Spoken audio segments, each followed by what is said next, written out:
Mister आदम की life कुछ ऐसी थी, 60वें साल में भी नई जैसी थी। हंसना, खेलना, ख्वाबों को जीते जी देखना,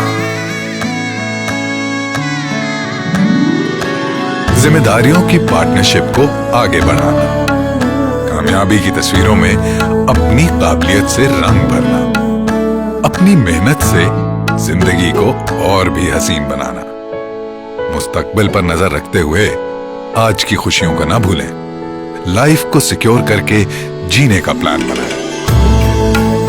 आदम जी लाइफ को अपनाने वाले दूर अंदेशी की मिसाल बन चुके हैं और अपने मुस्तकबिल को हमारी महारत से मजीद कामयाब बना रहे हैं।